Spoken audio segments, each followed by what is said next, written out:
चलो ये क्वेश्चन देखते हैं। Two persons pull a wire towards themselves, each person exerts a force of 200 newton on the wire, Young's modulus is 1 into 10⁻11 newton per metre square, original length 2 metre है, area of cross section 2 cm square है, wire will extend in length by कितना micrometer.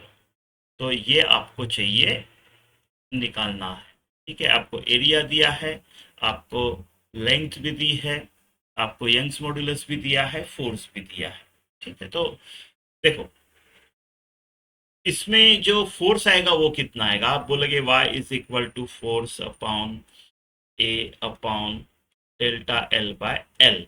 इससे निकालोगे आप delta L by L is equal to F upon A Y, and delta L is equal to F L upon A Y. ऐसे करोगे। F क्या है? F tension है। Stress क्या है? Internal restoring force per unit cross section area. वो जो internal restoring force है वो टेंशन है, राइट। अगर एक वायर है जिसको दो लोग अपनी तरफ खींच रही है, वायर है, इसको एक इधर खींच रहा है, एक इधर खींच रहा है। ठीक है, 200 न्यूटन से।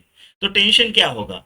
टेंशन 200 होगा, राइट। ये वायर एक्सेलरेट नहीं कर रही है, कहीं पे मूव नहीं हो रही है, मतलब this should be equal to this and this should be equal to this, right.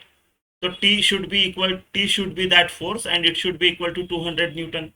देखो ये सेम ऐसी केस है, किसी सीलिंग से अगर ये वायर लटकाया है और यहाँ पे अगर फोर्स लगाया है, राइट, 200 न्यूटन का, राइट, तो टेंशन क्या होगा? 200 न्यूटन। टेंशन वो उतना ही होगा जितना ये है, राइट। अब ये रिजिड सपोर्ट है, राइट। अगर ये इसको खींच रहा है तो यहाँ पे ये वायर जो है ये भी इसको खींच रही है, राइट। वायर टेंशन इसको खींच रहा है, तो ये भी तो रिएक्शन फोर्स, राइट, इसको खींचेगा ना। सेम 200 न्यूटन से यहाँ पे मूव तो नहीं हो रहा है, तो 200 न्यूटन यहाँ पे भी लगेगा। तो दोनों तरफ से पुल हो रहा है, तो ये सेम ही तो केस हुआ, ये है ना, सेम ही केस हुआ, करेक्ट। एक सीलिंग से या कहीं से रिजिड सपोर्ट से लटका के उसको 200 न्यूटन लगाना, और ये कुछ खास अलग नहीं है। टेंशन 200 न्यूटन ही रहेगा, और tension is that internal restoring force, stress वाला।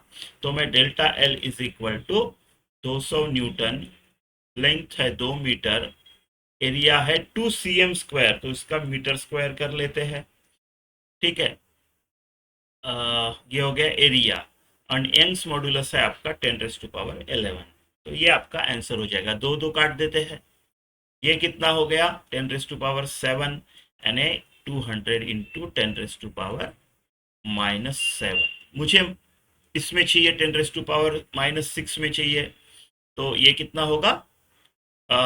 -6 यानी 10 से मल्टीप्लाई करूंगा तो यहाँ पे 10 से डिवाइड करना पड़ेगा, तो ये 20 हो जाएगा, और 10 से मल्टीप्लाई किया तो -6 मीटर, यानी 20 माइक्रोमीटर।